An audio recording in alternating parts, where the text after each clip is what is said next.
안녕하세요. 이연계 최종점검 독서의 김미성입니다. 자, 우리 수능 특강과 수능 완성에 있는 독서 지문 총 몇 개죠? 그렇습니다. 111개의 어마어마한 지문이 있습니다. 자, 그런데요. 제가 불가능을 가능하게 만들어 드리도록 할게요.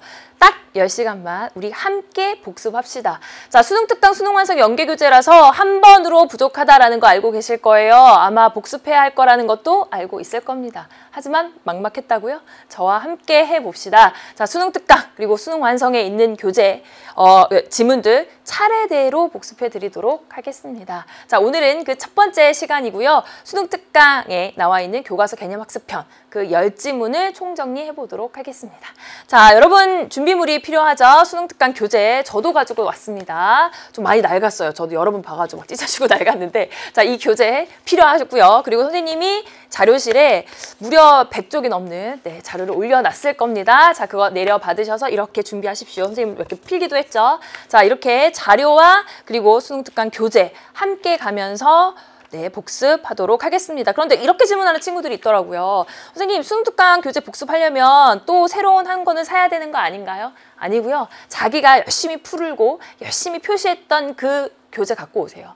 그리고 내가 이런 부분 몰랐고 이런 부분에 표시했었지라는 그 기억을 되살리면서 부족한 부분은 보완하고요. 그리고 알고 있었던 부분은 더 강하게 여러분에게 알려드리도록 하겠습니다. 자, 그러면 우리 수능 특강 8쪽 먼저 펴주시고요. 오늘은 교과서 개념학습편에 나와 있는 지문들을 총정리한다고 했습니다. 자, 수능 특강 8쪽에 이렇게 나와 있죠. 네, 제가 어떤 내용인지 자, 지문 쏙쏙 그리고 어휘 쏙쏙 문제 쏙쏙 이렇게 3단으로 해서 알려드리도록 하겠습니다. 교재는 좀 더 자료에는 좀 더 자세하게 나와 있고요. 저는 그 중에서 좀 뽑아서 여러분들과 함께 정리해 나가도록 할게요. 그런데요, 이 지문 쏙쏙 이 퍼즐 논리의 개념과 특징 및 퍼즐 기술이라고 나와 있는데 사실 퍼즐 논리라고 하는 부분이 연계 출제되진 않았어요. 6월과 9월에요. 하지만 알고 있는 친구들이 있죠. 9월 모의평가 분석한 친구들은요. 아, 선생님 여기에서 그 이치 논리라고 하는 거 있잖아요. 그게 부분적으로 연계 출제됐었죠? 이렇게 대답할 수 있는 친구들이 있나요? 네, 분석을 아주 철저히 하셨군요. 맞아요. 어느 정도 부분적인 연계가 됐던 지문이긴 합니다만 핵심인 퍼즐 논리, 퍼즐 기술이 안 나왔기 때문에 한 번 더 보고 가도록 할게요. 자, 일단 이치 논리라고 하는 것이 무엇인지 어휘 먼저 정리해보면요. 참과 거짓이라는 두 개의 진리치만을 갖는 체계라고 나와 있습니다. 자, 참과 거짓, 둘 중에 하나다라는 거죠. 예를 들어 지금이 추워요, 더워요? 이렇게 하면 지금이 추워요? 그러면 네, 추워요. 아니요, 안 추워요. 이렇게. 이게 흰색이요? 흰색이요. 아니요, 흰색이 아니에요. 이렇게 둘 중에 하나로 대답을 해야 하는 게 바로 이치 논리입니다. 자, 그런데요. 이치 논리만으로는 좀 부족한 거죠. 왜? 무수히 많은 중간자들이 있다라는 겁니다. 연속적인 속성을 가진 자연현상, 인간의 사고, 언어가 바로 이런 중간자들이 존재할 수밖에 없어요. 예를 들어 봅시다. 자연현상이요. 자, 지금 춥냐 덥냐 라고 물을 때 지금이 더워요? 근데 네, 더워요. 아니요, 덥지 않아요. 중간치들도 있죠. 왜?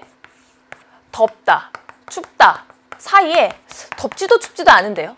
이런 거 있잖아요. 서늘하다. 이런 중간자들 있죠. 자연현상 중에 그런 거 많습니다. 인간의 사고요. 좋아한다, 좋아하지 않는다.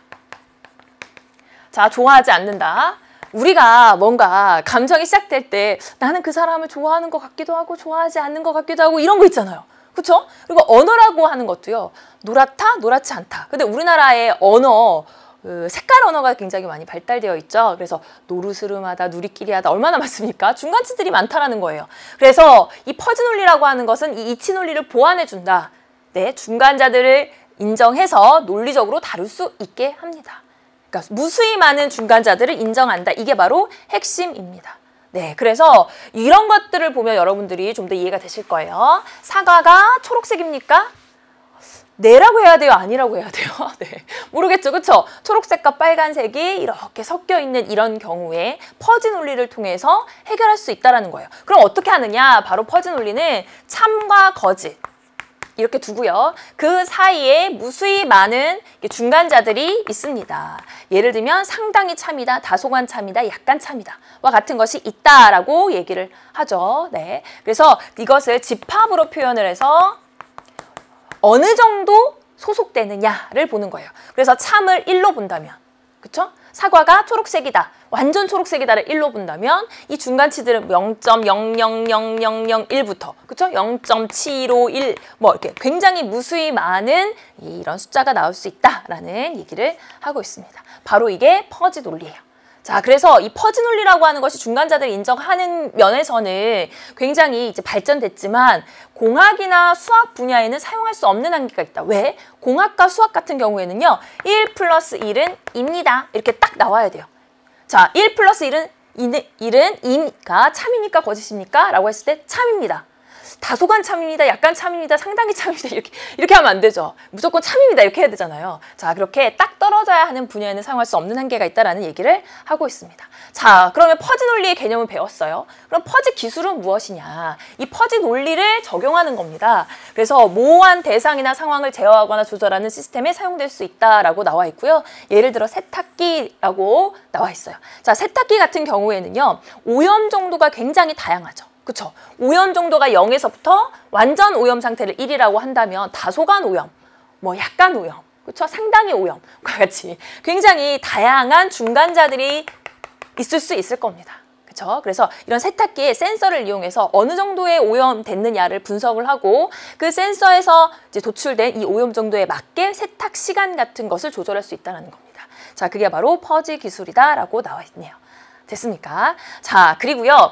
우리가 어휘 속속에서 모순율과 배중률이라고 하는 것들을 좀 배워야 되는데요. 자, 한번 봅시다. 모순율은 무엇이냐? 보통 우리가 주장에는 모순이 있어서는 안 된다라는 얘기를 하죠. 그쵸? 앞에서 한 말과 뒤에서 한 말이 다르면 안 되잖아요. 이거요. 사과는 사과가 아니다? 이게 무슨 말입니까? 그쵸? 이런 게 바로 모순율에 어긋나는 주장이다라는 거예요. 우리가 논리를 펼 때 모순율이 있어서는 안 된다. 사과는 사과가 아니다. 이렇게 하면 안 된다는 거. 배중률이라고 하는 것은 사과는 빨갛지 않고 빨갛지 않은 것도 아니다와 같은 중간자를 인정할 수 없다라는 거예요. 빨갛지 않고 빨갛지 않은 것도 아니다. 그러면 빨갛기도 하고 빨갛지 않은 부분도 있는 중간자가 있다는 걸 인정한다는 거죠. 그래서 배중률은 그렇게 하면 안 된다. 중간자를 인정하면 안 된다라는 얘기예요. 자, 모순이 있어서도 안 되고 중간자를 인정해서도 안 된다. 이게 바로 이치 논리에서 얘기하는 모순율과 배중률이었습니다. 그런데 이것을 어느 정도 뒤집은 게 퍼지 논리 이렇게 생각하시면 됩니다. 자, 그러면 문제 안에서 이런 내용이 있었죠. 자, 퍼지 논리는요. 자, 정리합니다. 참과 거짓 사이 이론상 무한히 많은 중간의 진리치를 인정하기 때문에 불분명하고 모호한 명제를 다룰 수 있습니다. 네, 그래서 선생님이 입고 있는 이 옷 있잖아요. 이거 선생님 옷 아니거든요. 우리 코디팀에서 빌려준 옷이라서 여러 선생님들이 이렇게 번갈아 가면서 입습니다. 네, 그래서 여러분들이 보기에는 깨끗해 보이나요? 네, 깨끗해 보이나요? 제가 봤을 때 약간 떼져 있고 그렇거든요. 자, 그런데 이게 불분명하고 모호하죠. 그렇죠? 이게 더럽다, 더럽지 않다? 네, 이게 굉장히 모호하단 말이에요. 그런데 이런 것들을 정도를 정해서 중간자 중에 어디에 속하느냐. 이제 최고로 속하는 걸 1로 친다면 1에 가까운 숫자일수록 오염 정도가 크다 이렇게 볼 수 있는 거죠. 자, 이것에 대해서 창안한 것이 바로 퍼지 기술. 이 퍼지 기술이 적용된 게 바로 오염 정도를 알아내고 그리고 그것에 맞게 세탁 시간을 조절할 수 있는 세탁기 같은 것이죠. 그래서 퍼지 기술은 모호한 대상이나 상황을 다룰 수 있는 규칙을 만들어낼 수 있다. 라고 이제 우리 문제에서 정리하고 있었습니다. 네, 이게 바로 퍼지 논리와 퍼지 기술과 관련된 내용이었고요. 자, 그러면 이제 넘겨서 13쪽으로 갑니다. 두 번째입니다. 수능 특강 13쪽에 이번에는 디도스 공격이라고 하는 게 나와 있습니다. 자, 디도스 공격이 무엇일까? 일단 디도스 공격을 한마디로 하면 서비스 거부 공격이에요. 서비스 거부 공격의 대표적인 방법이라고 할 수가 있고요. 그 과정이 나와 있고 공격 기법이 어떻게 진화하고 있는지를 얘기해 줍니다. 자, 우리 그 서비스를 받지 못하도록 하는 거. 예를 들어 선생님이 김미성의 뭐 이 연계 최종 점검 여기에 접속할 수, 우리는 EBSI에 와서 이제 접속을 하면 되지만 여기에 접속할 수 있는 어떤 단독 인터넷 사이트가 있다고 생각을 해봅시다. 자, 그러면 여기에서 우리는 강의를 듣고 싶은데 못 받게 하는 거죠. 서비스 거부 공격이 있을 수 있어요. 어떤 것들이 있냐면요. 바로 셧다운이나 웹 서버 해킹이나 서버 관리자 권한 탈취 및 시스템 파괴 그리고 대규모 트래픽 유발과 같은 것이 있다라는 얘기를 먼저 해줍니다. 그렇죠? 굉장히 약간 전문적인 그런 용어들이 나오는데요. 그 중에서 바로 디도스 공격이라고 하는 것은 대규모 트래픽에 의한 공격입니다. 대규모 트래픽이라고 하면 우리 이런 경우 있죠. 어떤 인터넷 사이트가 막 갑자기 접속자가 막 몰렸어요. 어떤 행사를 하거나 어떤 이유에 의해서. 그러면 우리가 그 인터넷 사이트에 접속하는 게 쉬워요, 어려워요? 어려워요. 대규모의 트래픽이 유발되었기 때문에. 즉 접속자의 수가 굉장히 많아지면 이 인터넷 사이트는요, 제대로 된 서비스를 우리에게 제공할 수가 없습니다. 네, 그런데 정말 진짜 사용하고자 하는 사용자들이 많은 것이 아니라 일부러 대규모 트래픽을 유발하는 거예요.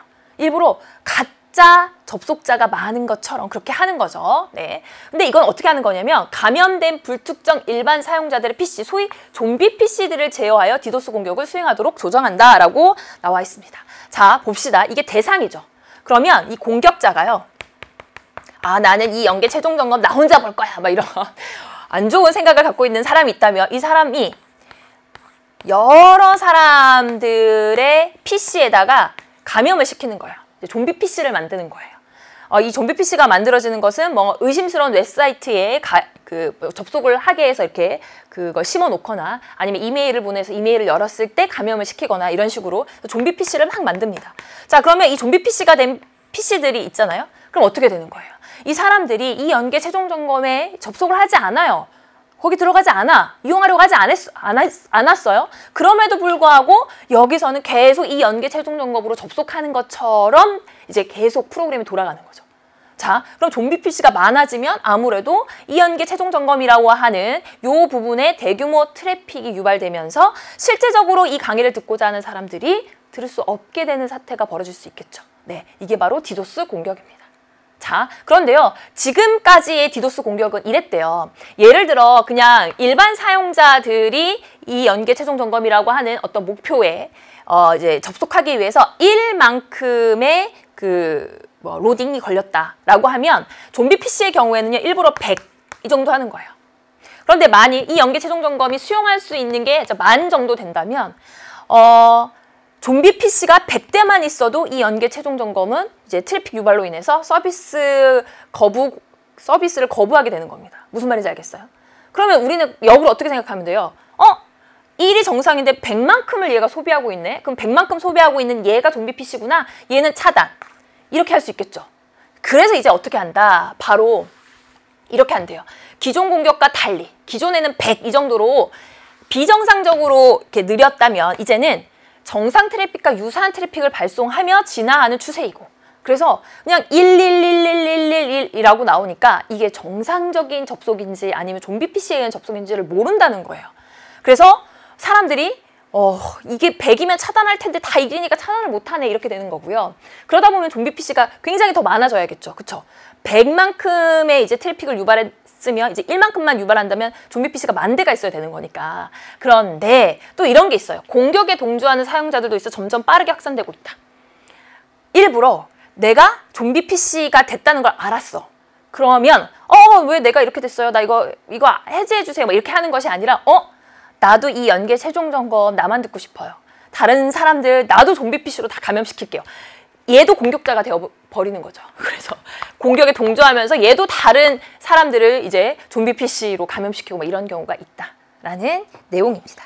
알겠죠? 바로 이게 디도스 공격의 과정 그리고 공격 기법의 진화에 대한 설명이었고요.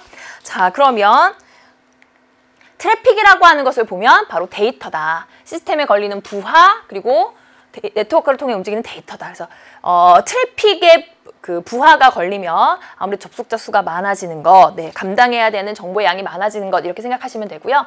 자, 문제 속속으로 가면요. 전체적인 이제 개념이 나와 있었어요. 그러니까 과정, 문단별, 중심, 내용 이런 게 나와 있었는데요. 서비스 거부 공격의 개념이 일단 나와 있었죠. 그래서 셧다운부터 해킹이나 뭐 권한 탈취 이런 게 있었는데 그 중에서 디도스 공격이라고 하는 것은 바로 대규모 트래픽 유발의 방법이다. 그러면서 어떤 과정이 나와 있었고요. 좀비 PC를 이용한 디도스 공격의 과정이 쭉 서술되어 있었습니다. 그래서 아까 선생님이 그림 그렸던 거 있죠. 어떤 공격자가 좀비 PC를 막 만들고 이 좀비 PC를 이용해서 대규모 트래픽을 유발해서 어떤 공격 대상을 집중 공격하는 그런 게 나와 있었고요. 그리고 진화하고 있는 것과 그리고 확산 속도에 대해서는 제가 말씀을 드렸습니다. 됐죠? 자, 그럼 문제 쏙쏙까지 봤어요. 자, 그럼 세 번째로 갑니다. 수능 특강 15쪽 한번 펴주시고요. 자, 이 지문은 그리 어렵지 않았어요. 그쵸? 왜냐하면 증기자동차, 전기자동차, 가솔린자동차라고 하는 명확히 구분되는 세 대상이 나왔고요. 세 대상의 장점과 단점, 그리고 공통점과 차이점, 이런 것이 굉장히 잘 나와 있는 그런 지문이었습니다. 자, 핵심은 무엇이었냐면 20세기 초였어요. 자동차의 종류와 그 특징이었습니다.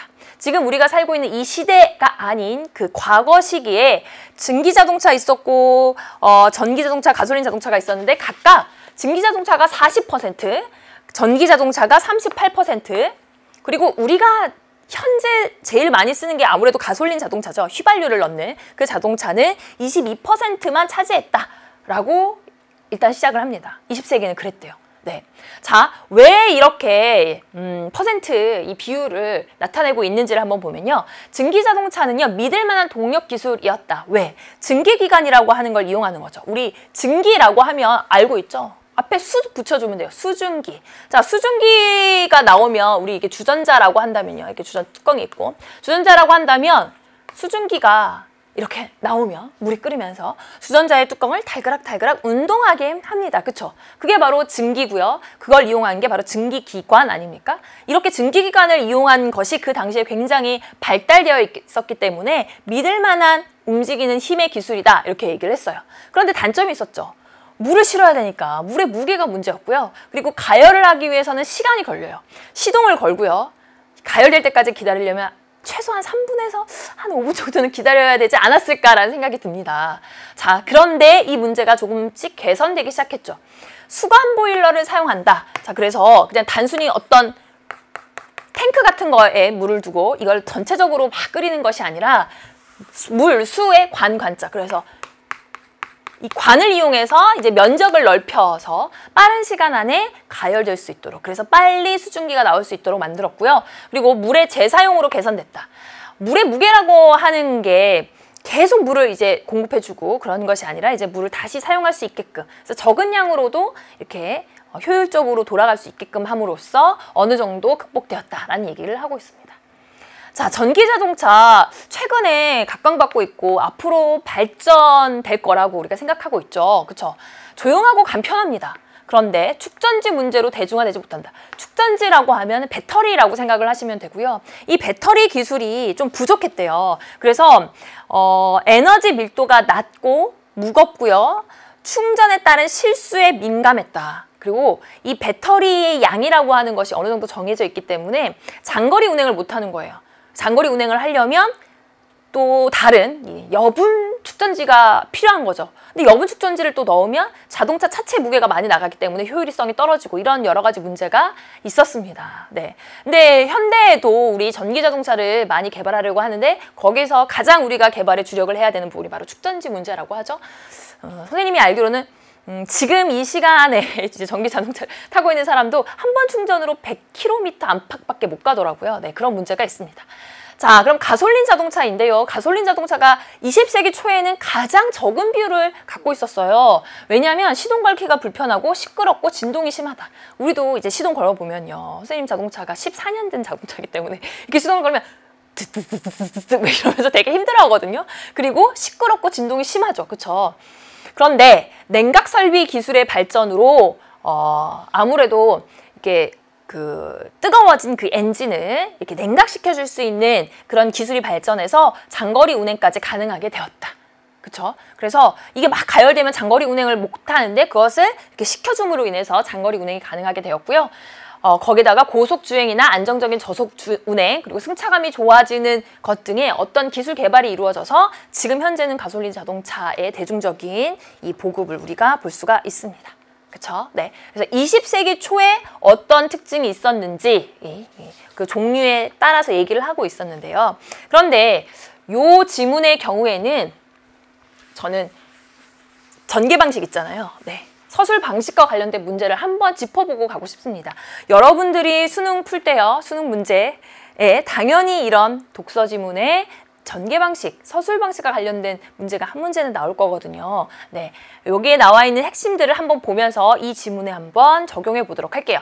자, 일단 대비의 방법을 사용하여 대상의 특징을 부각하고 있다. 자, 대비라고 하는 것은 차이점을 부각하는 거죠. 네, 우리가 전체적인 지문을 읽어보지는 않았어요, 지금 이 시간에. 하지만 여러분들이 읽어보면 그쵸, 새 대상이 나왔다는 것 자체에서 뭔가 차이점이 나오겠구나. 네, 그래서 증기, 그리고 전기, 그리고 가솔린, 자동차의 차이점이 부각되면서 특징들이 나오고 있었습니다. 맞고요. 통념이라고 하는 것은 널리 통하는 개념이죠. 그쵸? 새로운 관점에서 대상이 변화한 원인을 분석하고 있다. 이렇게 나와 있는데 통념, 새로운 대상이 변화한 원인이라기보다는 어떻게 개선됐는지가 나와 있었어요. 직면에 있는 문제점이라고는 할 수 있었어요. 여러 가지 단점이 나와 있었으니까. 하지만 해결 방안을 모색하고 있는 것이 아니라 이런 단점이 있었는데 어떻게 해결했는지 그 결과를 얘기해주고 있는 거지 그 지문 안에서 해결 방안을 모색하고 있는 건 아니었고요. 유사한 성격의 사례들을 병렬적으로 제시하여 현상을 일반화하고 사례들을 병렬적으로 제시한다? 각각 이런 자동차가 있습니다. 여기까지 뭐 맞다고 볼 여지는 있어요. 하지만 그걸 일반화하고 있는 것은 아니었기 때문에 X입니다. 자, 여러분들이 이런 문제를 풀 때는요. 일단 이런 기본 개념, 대비라던가 아니면 통념이라든가 이런 기본 개념이 있어야 되고요. 그리고 그 뒤에 있는 말, 이걸 사용해서 뭐 이런 관점에서 네, 이렇게 하고 네, 이걸 제시하여 그래서 이런 전개 방법을 이용해서 어떤 특징들, 어떤 효과들을 거두고 있는지까지도 체크하는 그런 노력이 필요합니다. 알겠죠? 네, 좋습니다. 자, 그러면 우리 이제 18쪽으로 가보겠습니다. 저도 18쪽 넘겨볼게요. 자, 18쪽은요. 네, 바로 A형 인플루엔자의 특성이 나와 있었어요. 일단 인플루엔자가 뭔지를 설명하고 있었죠. 여러분, 인플루엔자가 뭡니까? 쉽게 말하면 네, 독감이었어요. 독감. 그래서 바이러스로 인해 발생하는 급성 호흡기 질환이다 라고 나와 있었죠. 독감입니다 라고 나와 있었고요. 인플루엔자의 종류에는 세 가지가 있었습니다. A형, B형, C형 이렇게 세 가지가 있었어요. 그런데 B형과 C형 같은 경우에는 인간에게 그렇게 치명적이지 않아. 그쵸? 그런데 문제는 A형입니다 라고 하면서 우리의 핵심 화제를 A형으로 모아주고 있었습니다. 자, A형 인플루엔자가 핵심입니다 라고 얘기를 하고 A형 인플루엔자 바이러스의 구조에 대해서 그림까지 제시하면서 얘기를 하고 있었어요. 자, 그러면서 A형 인플루엔자는 이중의 지질층으로 이루어져 있다. 이중의 지질층. 이 지질이라고 하면 말하자면 지방질층 이렇게 생각하시면 됩니다. 이중의 지질층으로 이렇게 이루어져 있는 거 보이시죠? 네. 그리고 거기 이제 이온 통로가 이렇게 있고요. 8개의 RNA 절편이 이 안에 이렇게 들어가 있어요. 그래서 8개 있죠. 절편이라고 하는 것은 자른 면이라고 생각을 하시면 되고요. 그리고 굉장히 중요한 요소 HA 헤마글루티닌과 NA, 유라미니데이스라고 하는 게 저는 그래서 HA, NA라고 부르는데요. 이 두 가지 굉장히 중요한 요소가 있었습니다. 네, 자, 그런데 이 A형 인플루엔자는요. 야생 조류나 가금류나 포유류에 이르기까지 광범위하게 감염된다. 그리고 인간에게도 감염될 수 있다. 이렇게 얘기를 했죠.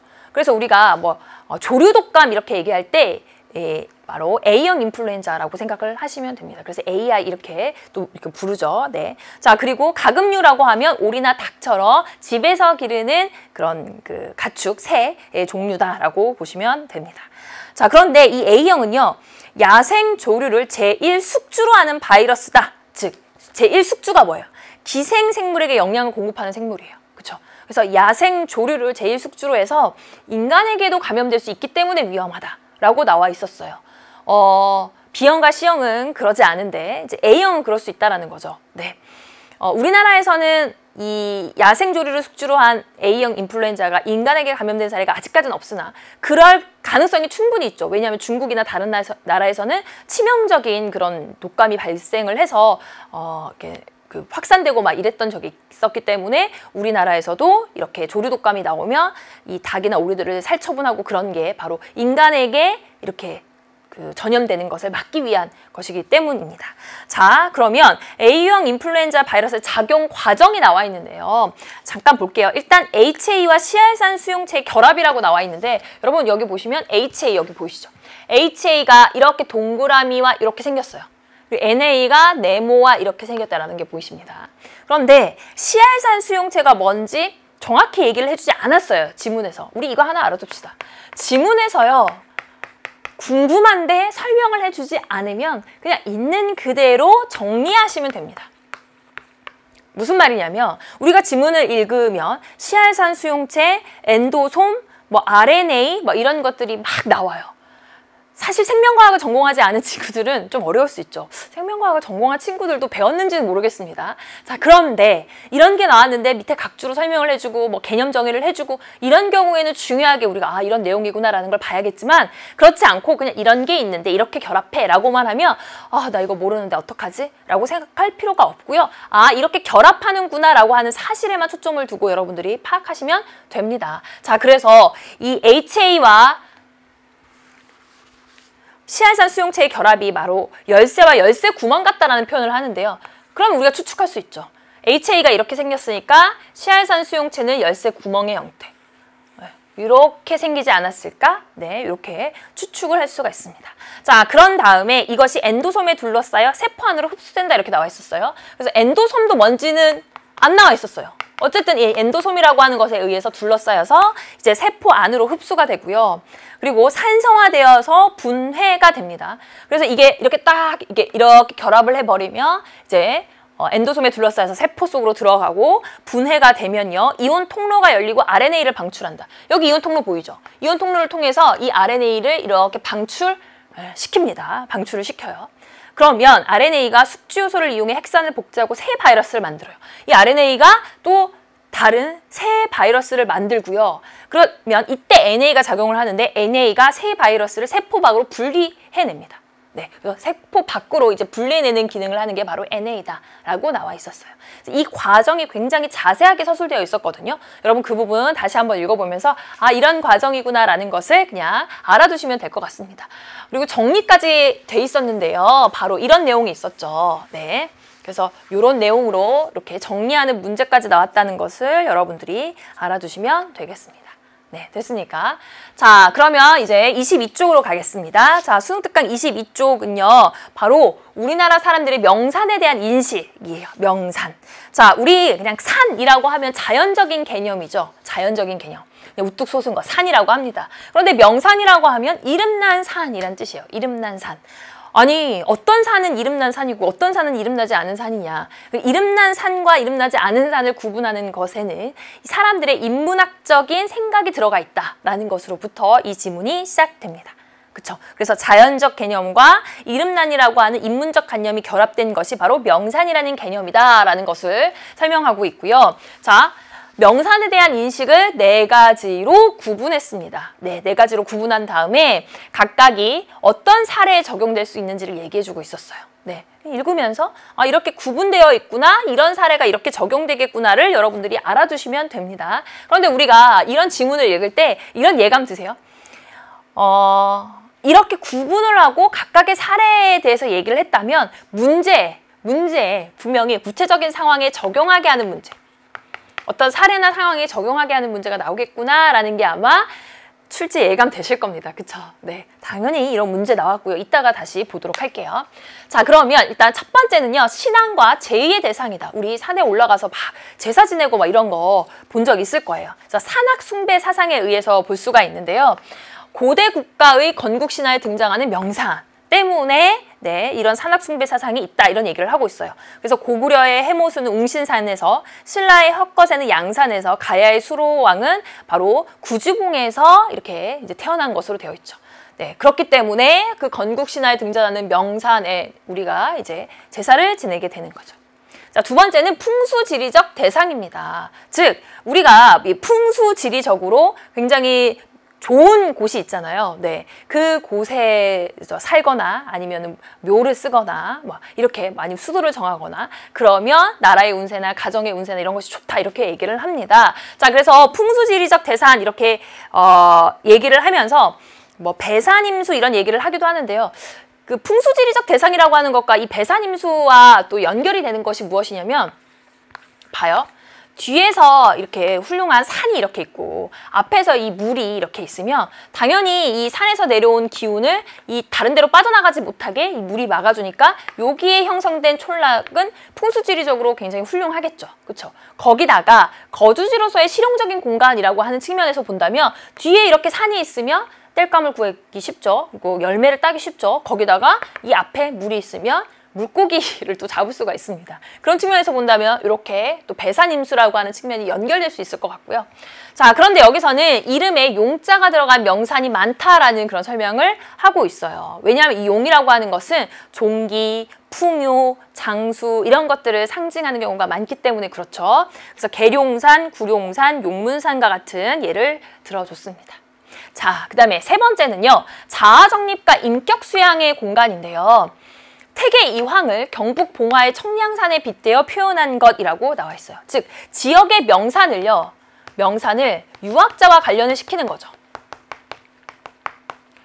우리가 이렇게 산이나 물을 보면서 와, 산 멋있다, 물 맑다 이렇게 얘기하는 것에서 더 나아가서 이 산에는 유교적으로 어떤 의미가 있을까, 이 물에는 어떤 의미가 있을까를 생각을 하는 겁니다. 네, 우리 이 도산시비곡이라고 하는 시를 봐도, 그 연시조를 봐도, 자, 우리는 이 청산을 닮아서 만구상청하리라 막 이렇게 얘기를 하잖아요. 네, 이 청산처럼 늘 푸르르겠다. 근데 여기에는 어떤 유교적인 자아정립과 인격수양의 어떤 공간의 의미가 들어가 있는 거죠. 그렇죠? 언제나 청산이 푸른 것처럼, 늘 푸른 것처럼 나도 항상 학문수양에 힘쓰겠다라고 하는 의미를 부여한 거예요. 그래서 이 세 번째는요. 산을 산으로, 즉 자연물로만 보는 것을 넘어서서 어떤 유교적인 이념, 네, 어떤 그것으로 인한 깨달음 이런 것을 이제 넣는 것을 보시면 됩니다. 자, 네 번째는 거주지로 보는 거고요. 산과 사람의 관계를 실용적 관점에서 접근한 이중환의 택리지 같은 책에서 우리가 볼 수가 있는데요. 배산임수 촌락을 과학적으로 해석한 거. 그래서 배산임수 촌락이 풍수지리적으로 굉장히 훌륭한 명당이다라고 하는데 그것을 과학적으로 분석을 해보면 과연 거주지로서도 훌륭하다라는 그런 내용, 네, 이렇게 생각하시면 되겠습니다. 자, 그러면 우리가 이렇게 우리나라 사람들의 명산에 대한 인식이 이렇게 네 가지가 서술되어 있었고 어느 정도 시간의 흐름에 따른 그런 진술이 있었습니다. 자, 그러면 우리 수능특강 26쪽으로 한번 가보도록 할게요. 여러분들은 그 문제 쏙쏙 보시면서 보고 갈까요? 네, 문제 쏙쏙 보시면서 한번 연결해 보는 게 좋을 것 같은데요. 가를 보면 송악이 진산이다. 그래서 막 파여서 흐르고 막 무성하지 못하고 그래서 보완해야 된다 막 이렇게 얘기를 했거든요. 이 송악은 고려의 개성, 네, 수도를 얘기하는데 수도의 산이 이렇게 파였기 때문에 보완해야 된다라고 하는 것은 풍수지리적 대상으로 본 거고요. 나는 백두산은 우리나라 산맥의 근본이다. 퇴계가 뭐 남명 조식이 이런 곳에서 태어나서 뭐 최고가 되었다, 근본이 되었다라고 얘기하는 것은 그렇죠. 여기 세 번째, 네, 자아정립과 인격수양의 공간으로 본 거죠. 그럼 다른 볼까요? 유학자들은 이라고 시작합니다. 그러면서 인지지락을 추구했다라고 나와 있어요. 그럼 이것도 뭐예요? 그렇죠. 다도 바로 자아정립과 인격수양의 공간의 이해가 될 수 있겠죠. 그래서 이렇게 연결을 하고 가는 게 좋을 것 같아요. 네, 연결 한번 해봤고요. 자, 그럼 진짜로 26쪽으로 갑니다. 자, 개인정보의 개념과 성립 요건에 대한 이해인데요. 일단 개인정보는 무엇이냐를 얘기하면서 뭐라고 얘기하냐면 살아있는 개인에 관한 정보다라는 얘기를 해요. 이 개인정보는 살아있는 개인이다. 즉 출생 후부터 사망 전까지 개인에 대한 정보가 바로 개인정보다. 그래서 예를 들어서 성명이나 주민등록번호나 그 사람이 들어가 있는 영상이나 네, 그런 것들을 통해서 개인을 알아볼 수 있는 정보를 우리 개인정보라고 한다라는 그런 개념을 먼저 설명해주고 있었습니다. 그렇죠? 여러분 그 수능특강 교재 보면 보이시죠? 자, 그런데 개인정보의 성립 요건이 있었어요. 특정 개인과의 관련성, 정보의 임의성, 식별 가능성, 살아있는 개인에 관한 정보 이렇게 네 가지가 나와 있었습니다. 일단 살아있는 개인에 관한 정보는 일단 얘기했고요. 특정 개인과의 관련성은 개인정보가 특정한 개인에 관한 사실 판단 등 그 개인과 관련성을 지닌 정보여야 한다라는 거. 이건 뭐 당연한 거죠. 네. 그 사람과 뭐 관련도 없는데 그게 개인정보일 리는 없습니다. 그래서 성명이나 주민등록번호나 생일이나 주소나 교육 상황이나 재정 상황 또는 진료 기록 이런 것들이 바로 특정 개인과의 관련성 속에서 개인정보로 취급될 수 있다라는 얘기가 있었고요.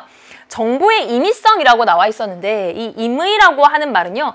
일정하게 정하지 아니한다라는 뜻이에요. 즉 우리가 여기에서 성명, 주민번호, 그 사람이 들어가 있는 영상, 뭐 진료기록 막 이런 것들을 막 얘기했잖아요. 그럼 그것만 개인정보냐? 아니, 정보가 특정하게 정해지지 않았어. 하지만 개인을 알아볼 수 있는 정보에 해당하는 모든 종류 및 형태, 임의의 정보를 개인정보로 간주한다라고 하면서 개인정보라고 하는 것의 범위를 굉장히 넓혀주고 있는 것이 바로 정보의 임의성이었습니다. 네, 자 그래서 제3자의 의견이나 평가도 개인정보가 될 수 있다라는 얘기가 있었어요. 그쵸? 그래서 선생님은 제가 웃음소리가 굉장히 크거든요. 그래서 예전에 교감 선생님께서 퇴임을 하시면서 막 이렇게 회고를 하실 때 이런 얘기를 하셨어요. 이제 교무실에서 큰 소리로 웃어서 많은 사람들을 놀래키던 이렇게 하니까 김미성이라고 얘기 안 했음에도 불구하고 다 저를 보더라고요. 네, 그래서 개인적인 평판이지만 나임을 알아볼 수 있어. 그러면 그 웃음소리를 언급하면서 그렇게 얘기하는 것도 개인정보가 될 수 있다라는 거예요. 그렇죠? 그래서 주관적인 평가나 아니면 의견 같은 것도 개인정보가 될 수 있구나. 네, 됐죠? 그 다음 식별 가능성, 특정 개인을 다른 사람과 고유하게 구별할 수 있게 하여 알아볼 수 있는 정보를 개인정보로 간주한다. 즉 고유하게 구별할 수 있어야 한다라는 겁니다. 즉 예를 들면은 예를 들어 3학년 1반 1번이야.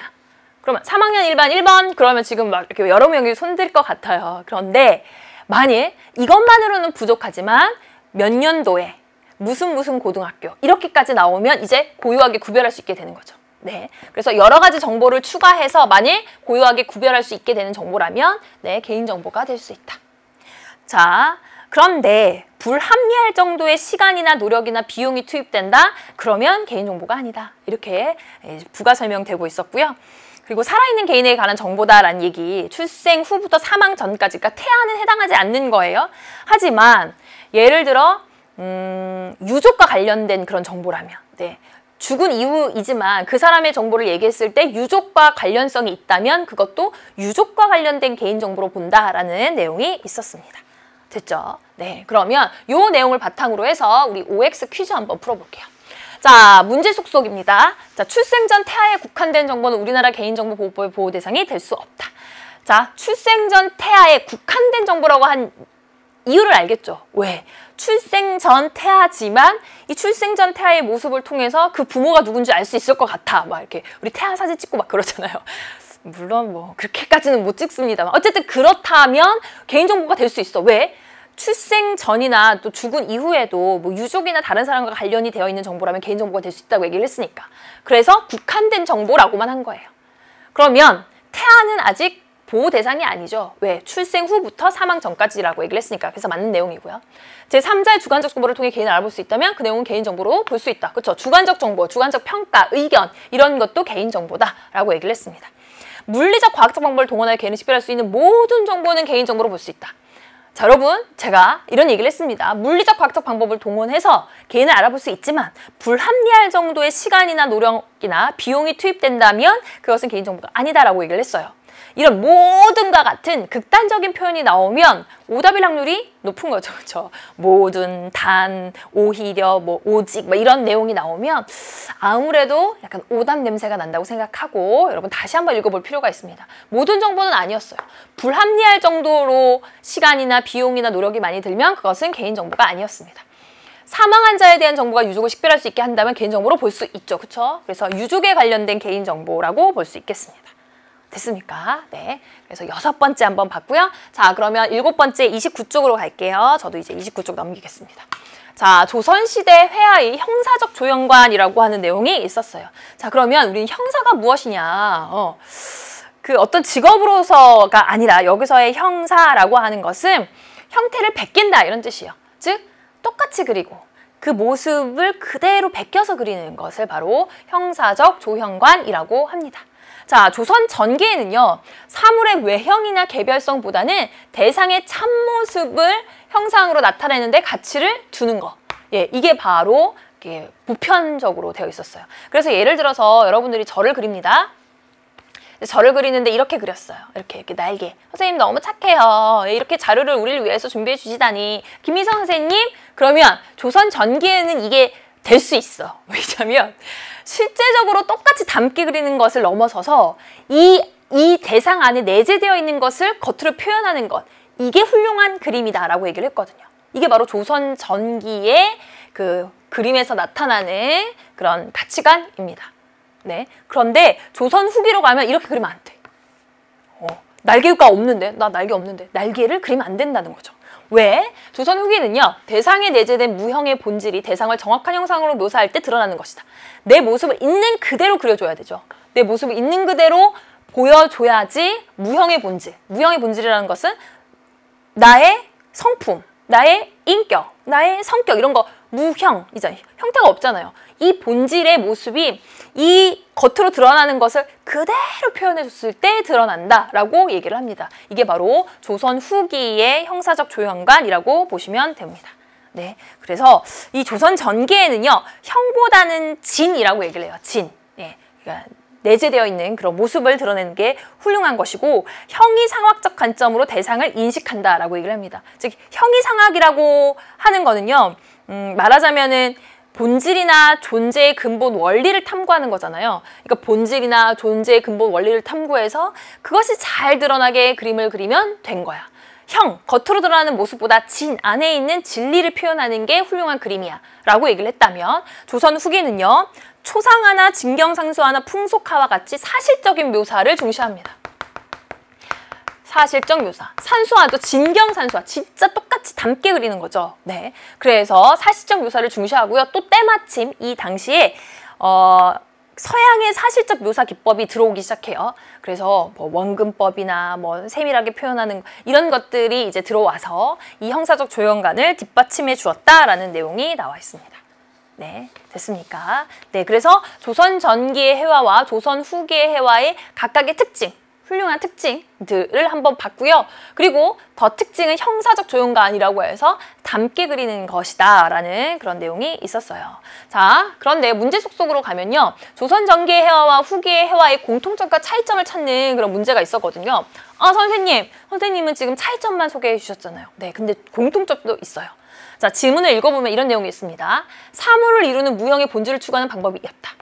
무형의 본질, 즉 조선 전기의 해화에서 이 참모습, 이 안에 있는 진을 표현하는 것도 무형의 본질을 표현하는 방법이고요.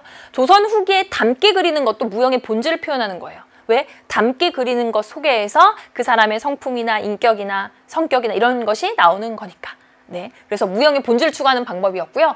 대상의 참모습이 대상에 내재되어 있다는 관점을 전제로 하고 있습니다. 네, 자, 그럼 차이점을 조금 더 보면요. 조선 전기해화는 후기해화에 비해 사물의 외형이나 개별성보다는 대상에 내재된 참모습을 중요하게 여겼다. 그래서 진, 형보다는 진 이런 표현이 있었고요. 후기의 해화는요, 전기해화에 비해 정확한 형상 묘사를 중요하게 여겼습니다. 그래서 차이점 한번 봐주시고, 그래서 이런 공통점이 있었구나라는 것을 여러분이 알아두시면 되겠습니다. 됐습니까? 네, 좋아요. 자, 그러면 이제 34쪽으로 넘어갑니다. 자, 34쪽으로 저도 넘겨서요. 문학 비평이 나오는데요. 네, 일단 주제는 구조주의 문학 비평과 탈구조주의 문학 비평의 특징 비교였습니다. 그러니까 두 가지 또 대상이 나오는 거예요. 우리가 지문 분석을 가만히 해보면 어떤 여러 대상이 나오고 여러 대상 간의 차이점을 부각하는 그런 지문들이 굉장히 많구나라는 걸 알 수 있죠. 그리고 지금 조금 전에 봤던 조선 전기해화, 후기해화, 그리고 여기 구조주의 비평, 탈구조주의 비평의 특징은 다 공통점과 차이점을 다 얘기하는 그런 지문입니다. 그런 지문이라면 공통점 물어볼 수 있고 차이점을 물어볼 수 있겠죠. 그렇죠? 그런 문제 유형이 나올 거예요. 자, 그런 경우가 많다라는 걸 알아두시고요. 일단 구조주의 비평과 탈구조주의 비평의 공통점은요, 작품에 쓰인 언어에 집중하여 작품에 접근한다는 면에서 구조 언어학에 토대를 둔다. 예요. 즉 언어에 집중한다라는 거예요. 자, 일단 여기서 비평이라고 하는 것은 어떤 문학 비평이니까 이 문학 작품에 대해서 평가하는 거죠. 그래서 분석하고 평가하는 것을 바로 비평이라고 하는데요. 자, 구조 언어학의 토대를 둡니다. 자, 그럼 구조 언어학이라고 하는 것은 조금 이따가 보기로 하고요. 자, 일단 차이점을 보면 구조주의 비평에서는요, 비평가가 개개의 문학 작품을 분석하여 문학에 존재하는 어떠한 일반 법칙을 찾아냅니다. 구조주의 비평의 가장 큰 특징은 여러 문학 작품을 분석해. 그래서 이 여러 문학 작품은 이런 일반적인 법칙, 이런 일반적인 공통점을 안에 있군요. 이렇게 얘기하는 게 바로 구조주의 비평이고요. 탈구조주의 비평은요. 개개의 문학 작품에 숨겨져 있는 의미를 파악하고 본래의 의도가 변형되어 나타나도록 한 어떠한 것들을 발견해내야. 자, 뭔지 알겠어요? 여기서는 공통된 일반 법칙을 중시하고요.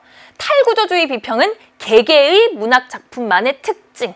그래서 왜 이렇게 변형될 수밖에 없었는지에 중점을 둡니다. 네, 그러면 이런 것들의 각각의 사례도 나올 듯 해요. 그쵸? 자, 그러면 일단 구조언어학에 토대를 둔다라고 얘기를 했으니까 구조언어학이 뭔지를 봐야 되는데 구조언어학을 설명하는 앞부분이 조금 어려웠어요. 왜냐면 이런 말들, 어려운 개념들이 있었거든요. 근데 제가 어휘속속으로 이 개념들을 가지고 온 건 9월 모평이 우리에게 시사해주는 바가 있죠.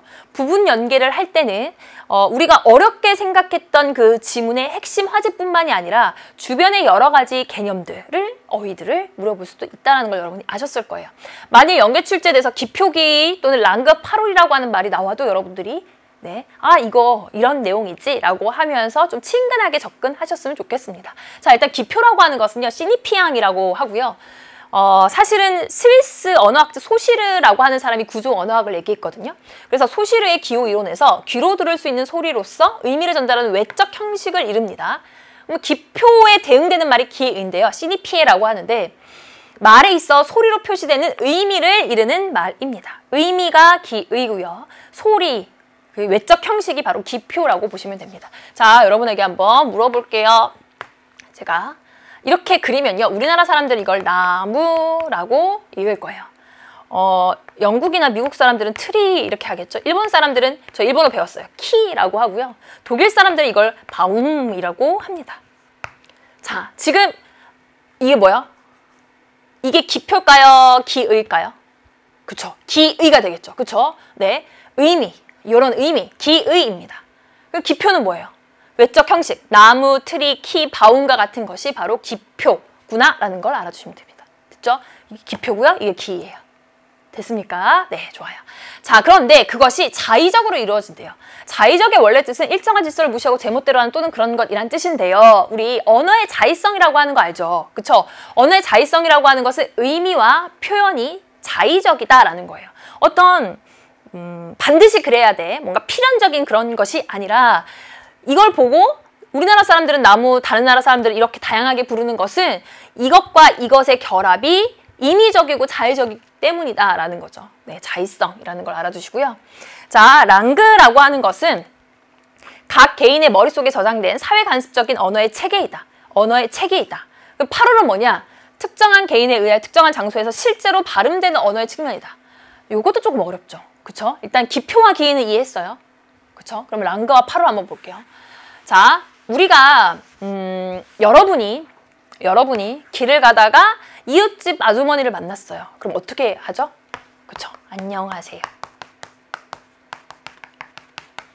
각 개인의 머릿속에 저장된 사회관적인 언어의 체계. 어른을 만나면 안녕하세요라고 인사한다. 이게 바로 랑그입니다. 우리 체계가 있잖아요. 그쵸? 말하자면 정말 쉽게 설명하면 그거예요. 그런데 특정한 장소에 실제로 발음되는 언어의 측면, 즉 정말 이웃집 아주머니가 너무 좋아요. 막 열심히 공부하라고 해주시고요. 가끔 먹을 것도 사주시고 그러면 안녕하세요 이렇게 인사하죠. 실제로 이렇게 합니다. 그런데 막 뭐라고 하고 좀 시끄럽다고 조용히 좀 하라고 하고 막 예를 들어서 그렇게 하시는 분은 없겠지만 그렇게 하면 안녕하세요 이러고 이제 대충 인사하고 막 가버린단 말이에요. 실제로 발음되는 언어 측면은 다를 수 있다는 거죠. 그게 바로 파롤입니다. 됐습니까? 그래서 랑그와 파롤이라고 하는 개념이요. 일단 앞부분에 나와요. 기표, 기의, 랑그, 파롤이라고 나오니까 구조 언어학을 이해하기 위해서 이 부분이 조금 어려웠을 수 있어요. 우리 친구들이. 하지만 어휘 속속으로 다시 한번 정리를 해봤습니다. 하지만 우리 핵심 잡아볼게요. 핵심은 무엇이다? 그쵸? 구조주의 비평, 탈구조주의 비평의 공통점과 차이점입니다. 자, 그러면 우리 이제 문제 속속 한번 볼게요. 요 앞부분으로 보고 문제 속속 볼까요? 여기 보면 이제 홍길동전의 얘기가 나와요. 홍길동전. 여러분들은 교재 보십시오. 홍길동전은요. 뭐 이런 영웅이라고 할 수 있다라고 세 번째 줄에 나와 있죠. 자, 그런데 홍길동전을 읽으면서 서양의 신화의 디오니소스, 페르세우스 등이 생각이 났다. 왜? 대체로 영웅들은 고귀한 혈통에 비부한 능력을 지녔으며 여러 박해를 이겨낸 끝에 큰 공을 세운다는 공통점이 있다. 여기까지. 앞부분부터 여기까지 한번 볼게요. 자, 홍길동전을 생각하면서 홍길동전을 읽으면서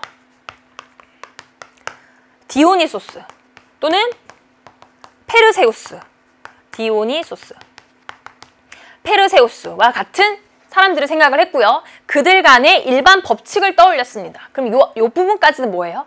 구조주의 비평으로 본 거예요. 됐죠? 자, 그 다음에 볼게요. 그런데 홍길동은요, 홍판서의 서자로 신분적 차별을 받으면서 자랐다는 점에서 다른 영웅들과 다른 면이 있다. 다른 면이 있다라고 봤습니다. 즉, 개개의 문학에 뭔가 다른, 그래서 의미를 파악하고 왜 변형되었냐. 왜? 홍길동전에는 당대 현실에 대한 작가의 비판적 시선이 녹아들어가 다른 영웅의 이야기에서는 찾아보기 힘든 이야기 요소가 있는 것이다.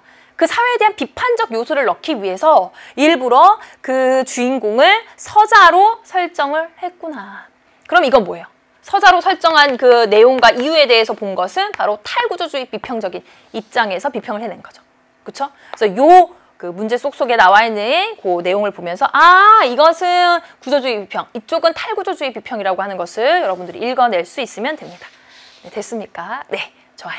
자, 그러면 이제 9번째 수능특강 36쪽에 있는 디지털 사이니지 기능 형태 및 예술성으로 한번 가보겠습니다. 자, 이 지문은요, 일단 친절했어요. 왜냐면 시각 자료가 엄청 많았죠. 네, 그래서 그 시각 자료들을 참고로 해서 여러분들이 읽으시면 되고요. 일단 기본적으로는 디지털 사이니지가 뭔지를 먼저 설명합니다. 원격 제어가 가능한 디지털 디스플레이를 활용하여 공공장소, 상업공간에 설치하는 정보 제공 디지털 미디어입니다. 가장 흔한 예로 여러분들이 영화를 보러 가는데 요즘에는 영화 티켓을 사람이 직접 해주는 공간이 굉장히 적죠. 그래서 어디에 가요? 그렇죠?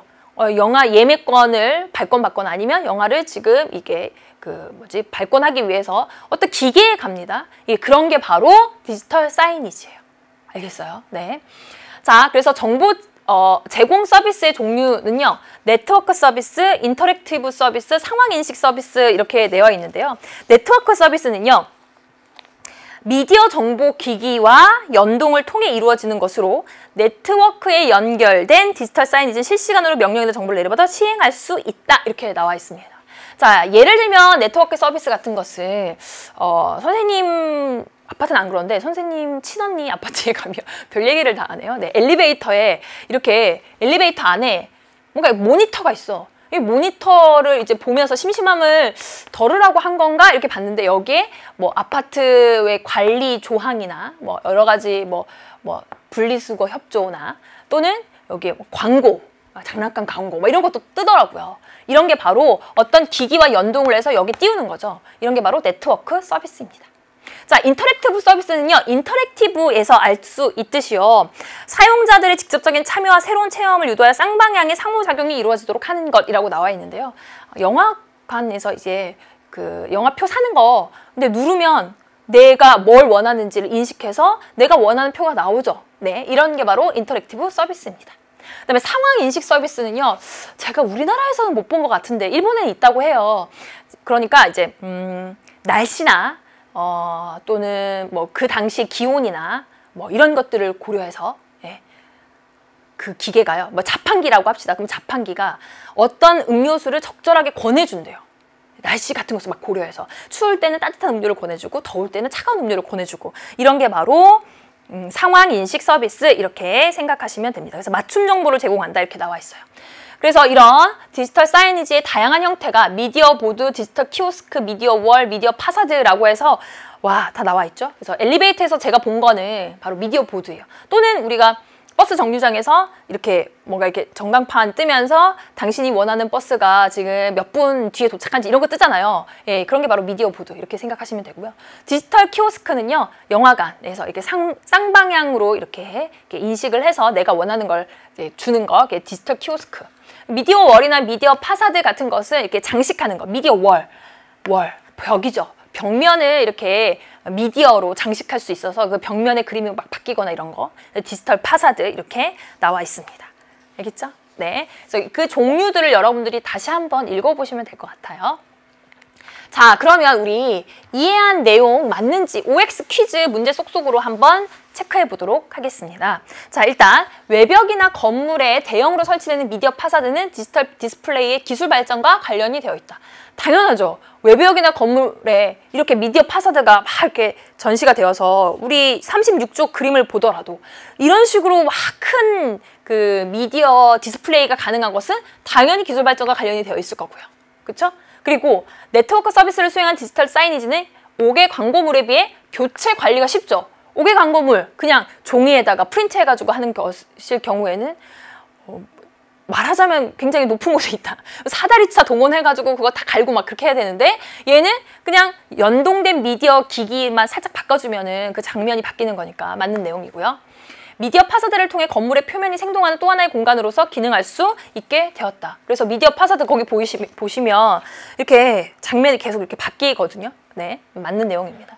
제가 본 이제 미디어 파사드도 보면 부산에서 봤는데요.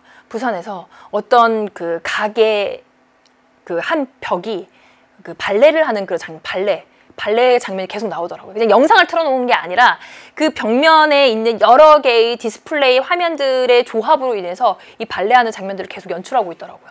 네, 맞습니다. 자, 4번. 개인화된 맞춤 정보를 제공하는 디지털 사이니지는 사용자가 공간으로부터 다양한 미적 체험을 할 수 있게 한다인데요. 자, 개인화된 맞춤 정보를 제공하는 디지털 사이니지는 바로 무엇을 얘기하는 거냐면 상황인식 서비스입니다. 상황인식 서비스예요. 그렇죠? 그래서 그 사람의 기분이나 아니면 그날의 날씨에 맞게 뭐 그것에 맞는 음료를 제공해 주는 거. 이것은 상황인식 서비스인데 그 밑에 있는 사용자가 공간으로부터 다양한 미적 체험을 할 수 있게 한다. 이거는 미디어 파사드에 대한 설명이거든요. 그러니까 뭔가 그럴듯하지만 앞부분은 상황인식 서비스, 뒷부분은 미디어 파사드에 대한 설명으로 연결이 되지 않아요. 그래서 X 이렇게 고르시면 됩니다. 됐죠? 네. 자, 그러면 우리 마지막 갑니다. 오늘의 마지막 10번째는요. 바로 공공외교입니다. 공공외교. 네. 연계 출제된다면요. 이 공공외교가 무엇인가 아는 것이 굉장히 중요할 것 같아요. 자, 일단 공공외교라고 하는 것은 제가 말씀드릴게요.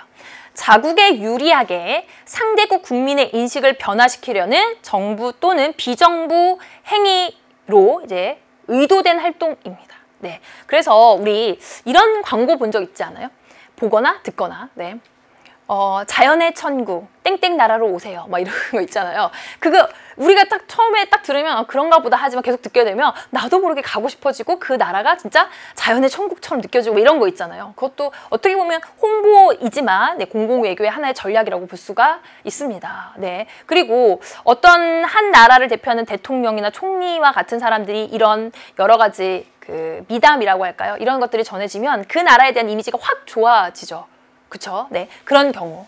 캐나다 같은 경우에 저는 그래서 그 트리도 총리인가요? 네. 굉장히 이미지가 좋아진 적이 있습니다. 그게 바로 공공외교입니다. 왜 공공외교에 대한 관심과 노력이 증가하게 되었느냐? 바로 냉전기에서 탈냉전기로의 변화 이렇게 나와 있는데 냉전기에는요. 이념의 대립, 이념이 되게 중요했습니다. 하지만 탈냉전기, 이념이 중요하지 않고 이제는 자국의 이익이 중요하다라고 하다 보니까 이제 공공외교를 통해서 우리의 이미지를 좋게 해서 우리에게 이익이 날 수 있도록 노력하는 거죠. 그래서 정보통신기술의 발달로 다른 나라들에 대한 다양한 지식과 정보가 증가합니다. 그래서 검색만 하면요. 이 나라에 어떤 일이 벌어지고 있고 이 나라의 대통령은 누구고 총리는 누구고 뭐 이런 국민성을 갖고 이런 걸 다 알 수 있게 된다는 거죠. 그리고 또 외교정책 결정에 국민들의 관심과 관여가 증가하고 있어요. 옛날에는요. 국민들 모르게 뭐 이렇게 또는 관심이 적거나 이럴 수 있었지만 이제는 그렇지 않죠. 어떤 정책을 펼치느냐 이건 굉장히 중요해졌습니다. 자, 그리고요. 공공외교가 국가 안보에 기여하고 다른 나라와의 관계 변화에 도움이 된다는 인식이다. 즉 국가 안보라고 하는 것이 그 나라의 군사력이나 아니면 정부 간 외교 활동만으로는 부족하다는 인식이 생겼어요. 그게 바로 9.11 테러 이후에 됐죠. 미국이라고 하는 강력한 나라, 그 군사력을 갖고 있는 그런 나라, 그리고 정부 간 외교 활동도 충분했는데 이 민간 테러에 의해서 이런 일이 벌어지니까 공공외교를 통해서 자국의 이미지를 좋게 하는 것이 굉장히 중요하구나. 정부뿐만이 아니라 민간에서도 노력해야 되는구나. 즉 관청이나 정부기관에 속하지 않은 단체에서도 노력해야 되는구나라는 게 이제 중요하게 된 겁니다. 그래서 우리 가끔 뭐 청소년 공공외교단을 모집합니다. 이런 거 보실 수 있을 겁니다. 그래서 사물놀이를 다른 나라를 이렇게 돌아다니면서 뭘 하거나 뭐 여러 가지 뭐 판소리 공연을 하거나 이렇게 해서 우리나라에 대한 이미지를 좋게 만드는 거. 네, 우리나라 이미지 제고를 위해서 노력하는 거. 그래서 공공외교단 이렇게 보시면 되겠습니다.